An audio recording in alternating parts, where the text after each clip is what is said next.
Hi, and welcome to another episode of the Coach Replay Show. I'm your host, Cory Camp, and I'm excited. All month we've been featuring some amazing educators and leaders and coaches on our show as we focus on equity. And so I'm really excited to have a great peer in education here and a good friend, Dr. Carolyn. Here. Welcome. So excited to have you on. We were talking just for the show, and I was like, have you not been on the show before? So you've presented at Better Together, our summit that we have every summer, but you haven't been on the Coach Replay show yet. So welcome. Thank you so much, Cory. It is absolutely my pleasure and privilege to be here. I have been an educator for over 30 years and just really enjoy everything that I do in education. So again, it's my pleasure and privilege to be here. I guess I'll tell you a little bit about myself for our audience. As I said, I've been an educator for over 30 years. I'm originally from New York, so you may hear my accent come out when I get excited about things. I have had the honor and privilege to teach every grade level from K through fifth grade. And as a military spouse, I've had the opportunity to teach and coach in several different states along the East Coast. And now I'm here in Houston, Texas. I'm an education specialist for a not-for-profit agency here in Houston. And I am passionate about equity, about anti-racism, about culturally relevant pedagogy. And I'm very excited to share the work that I've done thus far in that area. Yeah, I am too. I really am. And we might even get a chance to talk a little bit about maybe how video can kind of play a role in this, because that's something Absolutely. I've recently talked to a lot of folks about. Just it's been an uptick in the past maybe 3 years of people's interest in, could we use video to examine equitable practices in the classroom to help identify biases in play and those kinds of things. So we'll definitely talk about that. So you're going to be sharing with us today the culturally relevant coaching framework. It's a mouthful. I don't know. It's so hard for me to say today. Words are hard. But let's start with just what are some of the foundations of this framework before we really dive into what it is. All right. Well, thank you. One of the important things to understand in terms of the culturally relevant coaching framework is to have that fundamental understanding of what culturally relevant teaching is. And according to Dr. Gloria Ladson-Billings, who I call the GOAT, the greatest of all time, she developed that whole idea of culturally relevant pedagogy. And she says, quote, culturally relevant teaching is a pedagogy that empowers students intellectually, socially, emotionally, and politically by using cultural references to impart knowledge, skills, and attitudes. So basically, when we think about educational disparities, we want to stress the importance that teachers implement a pedagogy that honors the cultures of students of color. It's also critical that students have the opportunity to experience other cultures. So regardless of whether your school is homogenous in terms of one race or ethnicity, it's essential that children have instructional experiences that allow them to have an awareness of another culture. So that's really where the idea and the foundation of culturally relevant coaching comes from. It also comes from three important tenets that Dr. Ladson-Billings talks about. She talks about the importance of academic success. So we want to make sure, and academic growth. So we want to make sure that we facilitate student learning to make sure that and when I say student learning, not academic success, so to speak, but student growth. So you want to put together a community of learners that are on the road to academic excellence by fostering high expectations. The second thing that Dr. Billings talks about, Ladson Billings talks about, is the whole idea of cultural competence. So again, students need to experience their own culture and the culture of others through windows, mirrors, and sliding doors, which is a really important concept that Dr. Rudine Sims Bishop talks about. And that whole idea is the fact that we want our students' culture to be reflected, to be a reflection of them. So that's where the mirror comes from, right? The windows, we want them to be able to see other cultures. That's where that window comes in. And then the sliding door is actually going in and really having those experiences of other cultures. And then the last thing in terms of that tenet of cultural relevance is we want to make sure that we're fostering critical thinking. And critical thinking for me in terms of culturally relevant coaching is making sure that we help teachers and in turn help students to think critically to disrupt racism and inequity. So we want to provide teachers with the tools to engage students in learning tasks that challenge those students to question the status quo and become agents of change. And we want our teachers to become agents of change as well. So those are the things, those are the foundational pieces of the framework. And again, that research comes from Dr. Gloria Ladson Billings. And I also looked at the research of Geneva Gay, who also talks about the idea of culturally relevant teaching. Go ahead. I was just gonna say, I mean, it's so important. And, you know, I grew up in a small Texas town that was mostly, you know, a homogenous experience. We studied other cultures, like on the other side of the world usually. And I can remember some of the best, most immersive lessons were in our elementary school. I just seemed to do a little bit better job of that. But as a military spouse as well, when I first started teaching around the base, I mean, so many cultures that existed. And sometimes, you know, you didn't even recognize that other students were from other cultures because it just wasn't clear within their appearance. But I really started to see and look for resources to help me maintain that kind of cultural relevance. I was more curious about my students. And so I love the idea of the mirror and the window and the sliding door. I think sometimes the makeup of our classroom can help us do that a little bit more. But it's important regardless, right? Whether you have a diverse group of students sitting in front of you or not, everything that they experience through social media and through all other media channels, I mean, they're already being introduced or they're seeing other cultures. So then helping them, you know, critically think about that is important. And it really does. That's why I love coaching so much. It starts with our teachers. If we need to be able to create the same experiences with our teachers as we do our students. Sometimes our students are ahead of the times, you know, for us. So we got to kind of get with it, but and coaching can definitely help us do that for sure. Absolutely. And I love what you said just in terms of the media, social media, the media presence, because a lot of times, even as adults, as teachers, what we see in the media gives us an idea of what a person of color is and what they're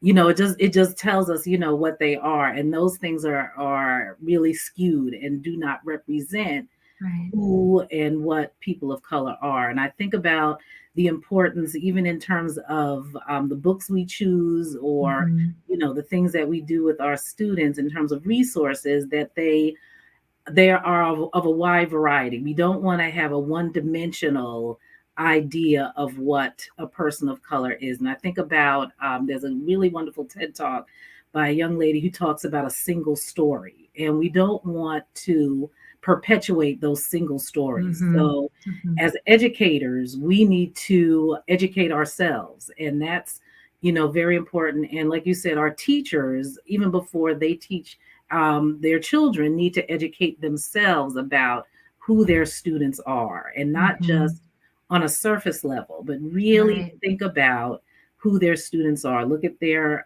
culture as an asset and not a deficit. Think about the Mhm. fact that they may be bilingual or trilingual, biliterate, those types of things as an asset. So, really, as coaches, encouraging our teachers to see things through that lens is essential, very essential. Yeah, definitely. And sometimes I think our lack of experience in, Mhm. culturally relevant work and experiences and pedagogy can sometimes be the biggest thing that gets in the way of us doing. Uh, you know, maybe we see the need and we want to, but because we aren't very comfortable with it, or we don't know what we don't know, or Mhm. is it right, or what if I misstep? Those types of things kind of keep us, some educators, from really applying some of these things and Mhm. and and having those conversations, thinking critically. So it really does begin with the teacher, which is why I'm excited for you to share the coaching framework, the culturally relevant Mhm. coaching framework that you plan to share with us today. So let's jump into that. Um, What's this framework? How can it be used? all right. Well, thank you. And just a kind and this is a great segue, and just to kind of piggyback Mhm. from what you said, the framework really was developed because of my work that I did as a graduate student for my dissertation, and the things that you said were right on point. Mhm. When I did my study examining novice educators' use of culturally relevant teaching practices with students of color, I found that teachers did have a lack of familiarity even with the phrase culturally relevant pedagogy. They Right. felt unprepared to meet the challenges of classroom teaching with diverse groups of students. They felt ineffective just as culturally relevant pedagogy practitioners. They felt challenged by curriculum constraints, and they saw their own students exemplify cultural bias toward other students and really didn't know Right. how to implement culturally relevant pedagogy. So, yes, I developed a framework to help teachers to be culturally relevant practitioners. So, the framework has three components, and then we'll talk a little bit about the 6 C's. But the three Mhm. components are building community, building knowledge, and building change. So, the first part of the framework, when we talk about building community, is as all good coaches do, you want to develop a relationship. You want to have a feeling of fellowship with the teacher. So, you want to start even with their own and your own self awareness and discovering commonalities in terms of experiences, attitudes, interests, cultural beliefs, and goals. When you have that sense of community and that relationship, that is what fosters trust. And trust allows you to build those deep connections. And again, as effective coaches, the first thing that we always want to do is establish a strong and open and trusting relationship with our teachers. So, building community is that initial part, that first part of the framework. The second part is building knowledge. So, in terms of being a culturally relevant educator, it is critical, of course, to be knowledgeable in pedagogy and instructional strategies and content. However, it's also important to be knowledgeable about the social constructs around equity and anti racism.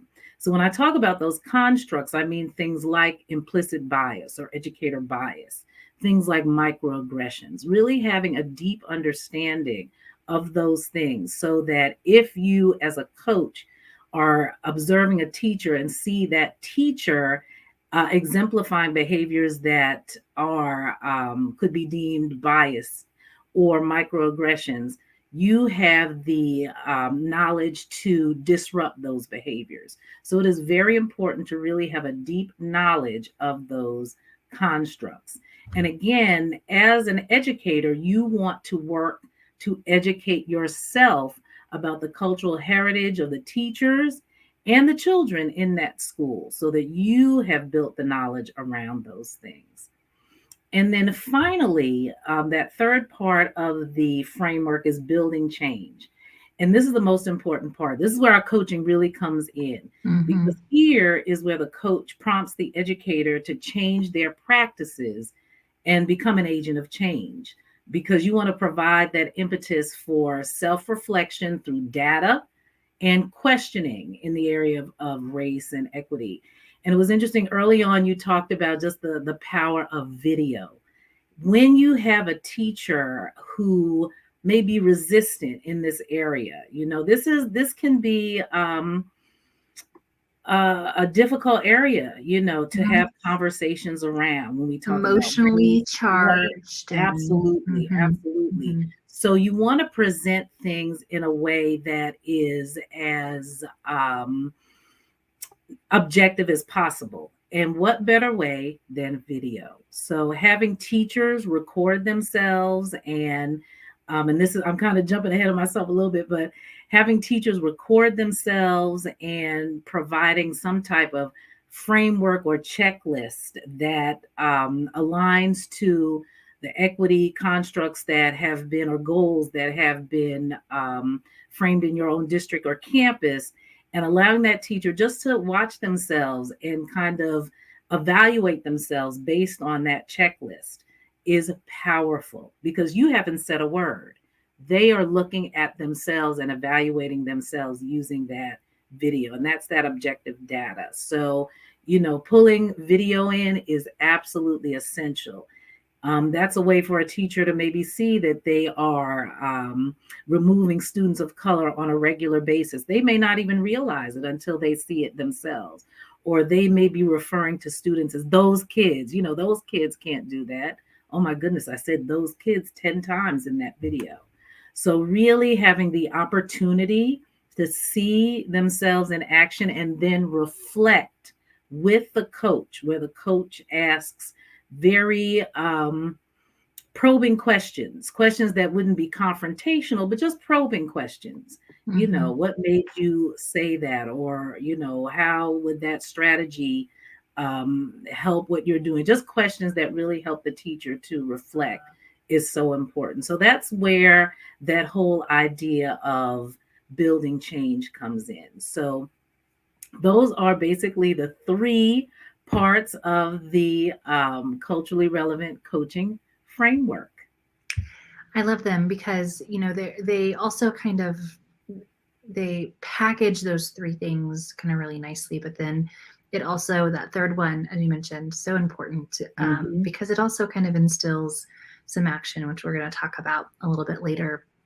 But yeah, I think, video can be a really powerful tool in just bringing awareness where maybe awareness wasn't always there, or once there is an awareness, once I've learned a little bit more about, cultural relevancy or specific cultures, then using that video, and sometimes it's not on the teacher, right? So most of the time it's not the teacher needing to be on the camera, it's looking at our students, right? Being able to look at it through that lens, right? Using that video as a window to those cultures, and then being able to talk with a coach and just kind of reflect on, now that I'm seeing this differently, we're kind of reliving that lesson or that conversation back.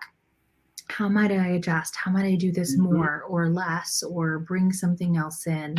Can be really a powerful. It's why I'm such a fan of video, because it's vulnerable. So, and I think culturally relevant teaching and having these conversations, talking about implicit biases, is vulnerable as well. But if we're willing to do the work, it can be really powerful. Yeah, absolutely.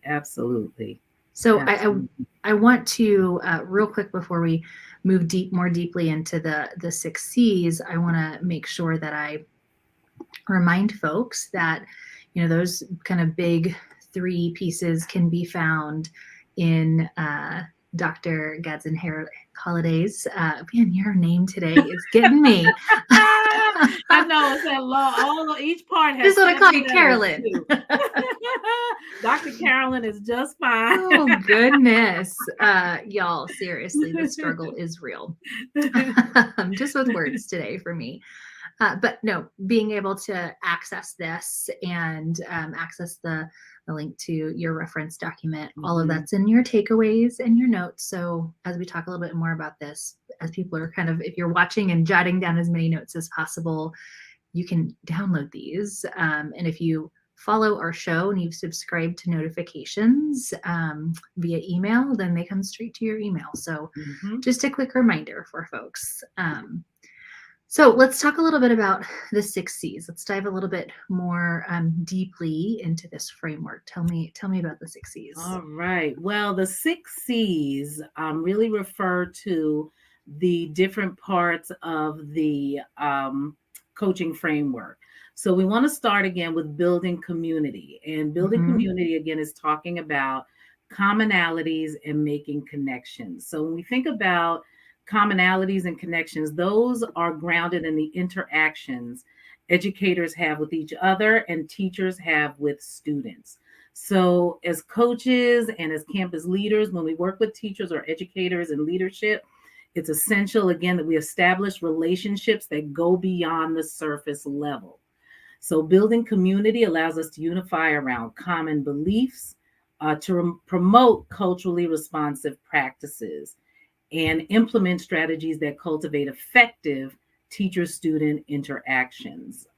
One thing that I read, Jim Knight states in his book titled Instructional Coaching, it says having a broad repertoire of best practices to share with teachers is only part of what a coach needs.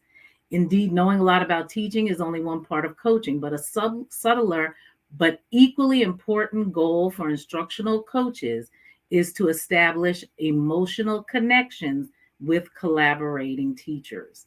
And I love this too. Elena Aguilar goes on to say in her book, Coaching for Equity, that if your purpose is to help someone grow and gain insight, then the space in which the conversation needs to happen needs to be safe enough. And safe enough doesn't necessarily mean comfortable. But in order to establish that safe enough space, it is critical that the teacher and the coach build that community to engage in those uncomfortable conversations. So again, we want to think about what we have in common, those commonalities that we all have, and those connections. And there are some really wonderful activities and things that you can do with teachers just to find those commonalities. One thing that my good friend Danielle Solis and I do when we present this is we read a poem by George Ella Lyon called Where I'm From.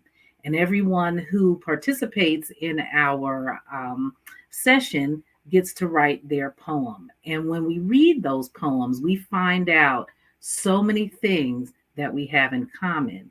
And we also find out just about our own cultures. So there's those commonalities and connections. So that's the first 2 C's, the 6 C's in terms of building community.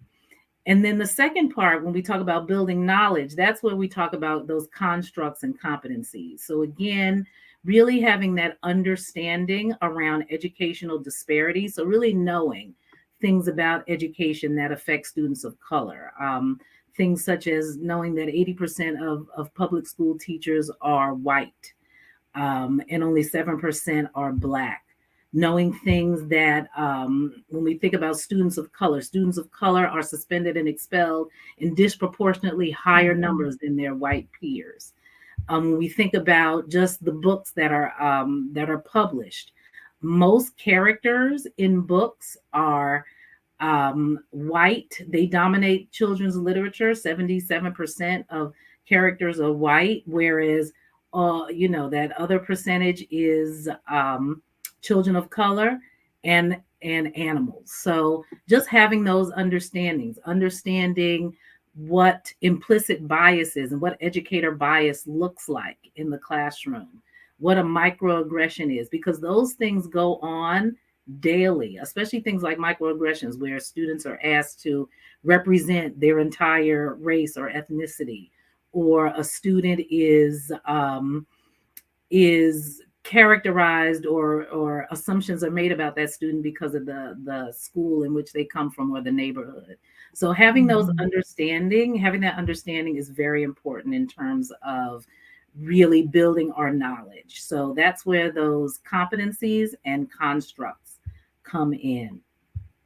And then the last part, again, is all about building change. And when we talk about building change, we're talking about consciousness and critical thinking. So here it's where the educator again changes their practices. So we want to really be thinking critically about who we are and how we can ask questions as coaches, those questions that are going to make people reflect and think about how they are instructing or providing instruction for students in the classroom. So it's really important at this stage when we are building change that we have help teachers, encourage them to be conscious of what they're doing. That's where that reflection comes in, like we talked about earlier in terms of video. And again, that's where that critical thinking also comes in, because now as we're reflecting, we're also thinking critically about how we can change our practices. So those are the 6 C's: commonalities and commonalities and connections, constructs and competencies, and consciousness and critical thinking. Yeah, I think those are powerful, and in your takeaways, you've got those kind of connected with each of those big 3 kind of pillars within the framework, as well as some actionable things that coaches can do to encourage their teachers, or things they can do as a coach. So it's definitely a really powerful document that you've kind of set up for our viewers and listeners here. But just being able to kind of have some of those actionable steps, and I love these 6 C's and how they can kind of just drive the exploration, kind of setting the stage, but with those connections and commonalities all the way to, implementing that change and inciting that change. So I think that's powerful. So tell me about your culturally relevant coaching action plan. All right. Tell me a little bit about that, because I've been really kind of eyeing that talking point today, and like, I love a good action plan. It's why I'm a big fan of Jim Knight. Elena Aguilar does some good ones. I mentioned some of my favorites, but yeah. Well, our action plan it's very simple in terms of just getting started. The first thing you want to do is reflect. That's a big piece of any action plan. So reflect on your own practice as a coach, and as a coach, again, encourage your teacher to reflect on their own current practices. The second thing is just to develop action steps to implement anti-racist and equitable practices. So really being mindful and thinking about what those action steps look like. So as the coach, you want to sit with a teacher and really map out exactly what it is you are going to do, or what that teacher is going to do to ensure that they are being a culturally relevant practitioner. Maybe it is to see a model of a lesson. Maybe it's to co-plan with that teacher and coach co-plan. Maybe it's to look for more diverse books. Maybe it is to, again, gain knowledge about microaggressions or implicit bias, but really being specific in terms of what those actions are. The third part of the action plan is to consider the resources that you'll need. Are they people? Are they, again, books, articles, webinars? What are you going to need? Materials? What do you need in order to implement culturally relevant pedagogy in your classroom? And then lastly, and this is really the most important piece of the action plan, it is to create a system to hold you accountable. That is very important. As coaches, we're in and out of classrooms, we see teachers, and we want to make sure that anything that we discuss in a coaching conversation, that teacher implements. So making sure that there's a system in place to hold the teacher accountable for implementing effective practices is very important. So even just having that statement at the end of the coaching conversation where you say, you know what, let's really be specific in terms of when I'm going to come back and see what you have implemented in your classroom, is holding that teacher accountable. So just those 4 things: reflect, think about the specific actions you're going to take to implement anti-racist and equitable practices. Think about the resources that you need, including people. And then lastly, think about how we're going to hold our teachers accountable. Yeah. The other, I'm sorry. Well, I was just going to add, I mean, I love I especially love the kind of last 2 pieces. So, creating a plan, we're pretty good at setting plans, and we know what gets scheduled gets done, all of those pieces. But a lot of like, I think back to a book called Atomic Habits, which is one of my favorites around kind of change. And he talks a lot about how a lot of times we fall short on our best plans because we really don't kind of think more micro about that. We don't think manageably about it. And I think resources, right? Like, I want to do this. Here's my step, but when and how and who do I need to reach out to help me be successful with that?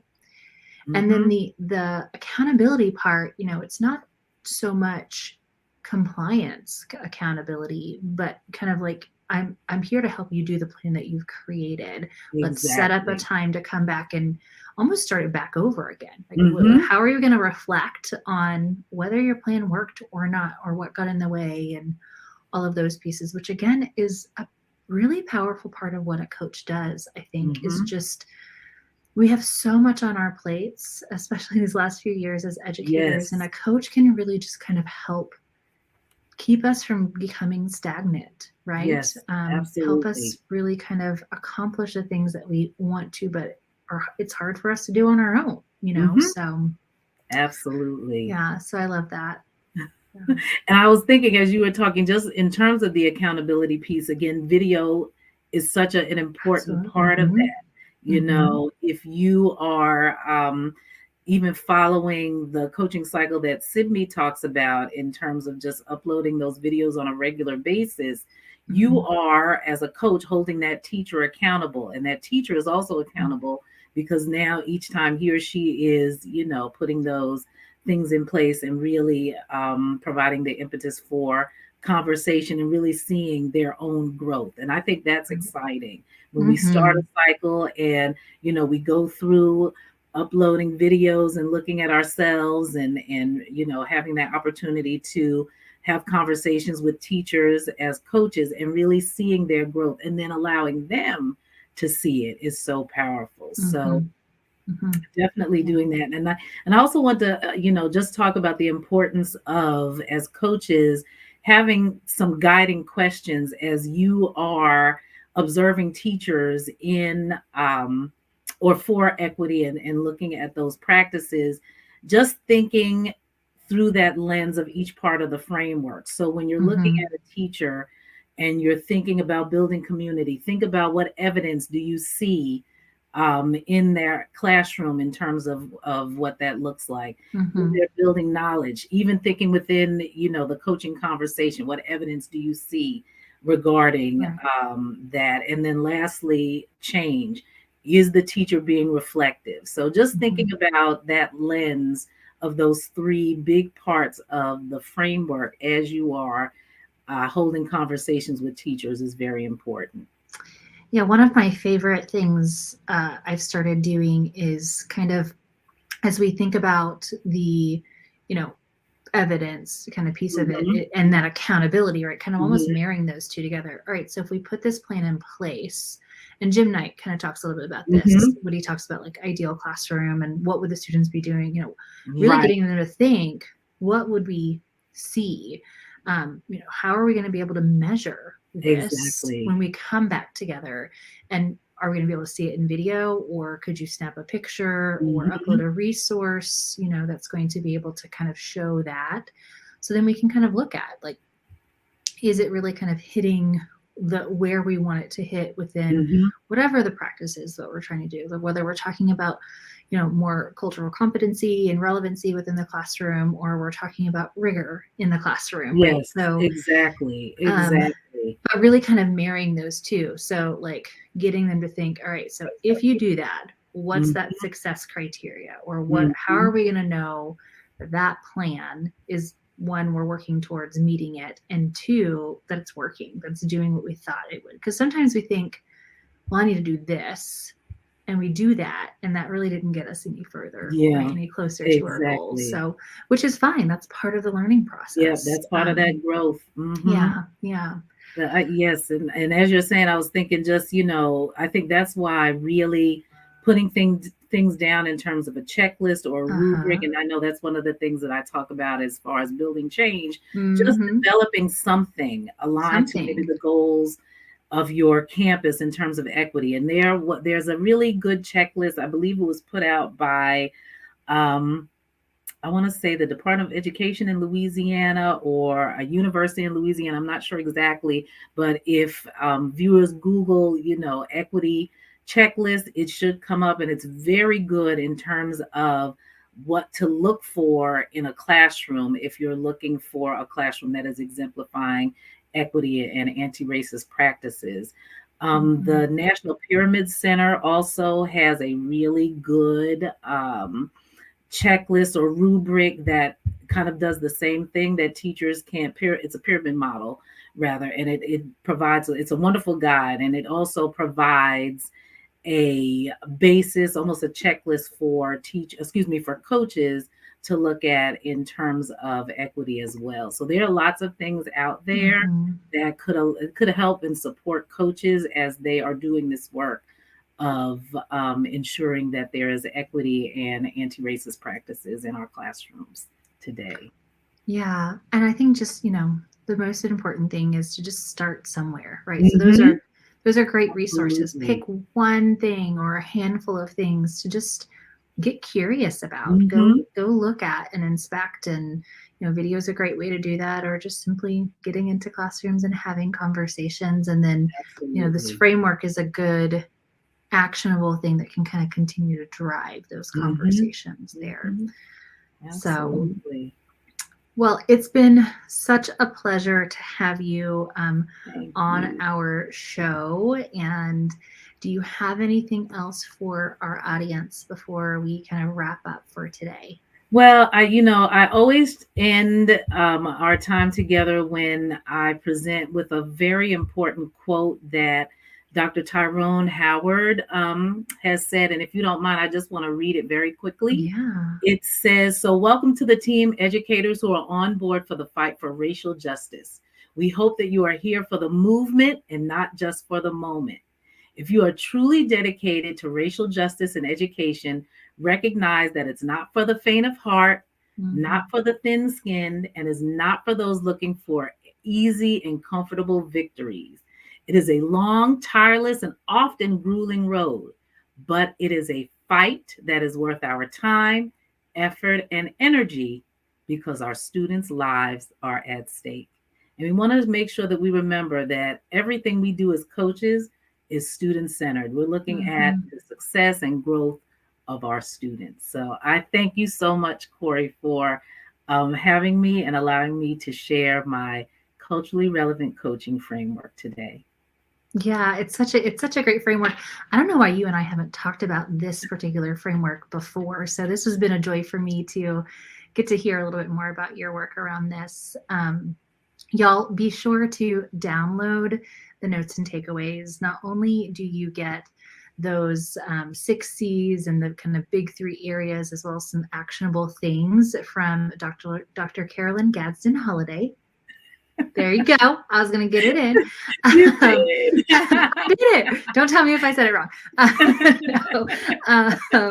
That was always my fear the first day of school, is that I was going to just, completely mispronounce someone's name or whatever. So names are not my forte, but you can also figure out how to follow Dr. Holliday on Twitter and LinkedIn and all the great places. So you get great access to her, especially if you've got follow-up questions. Of course, drop them in the comments here as you're viewing or listening, but I also encourage you just to reach out directly to her as well. So she's a wonderful person and a light to talk to. So it's You. always a joy. I know we'll have you on again, and hopefully we'll see you at Better Together again Yes, this summer. So most definitely.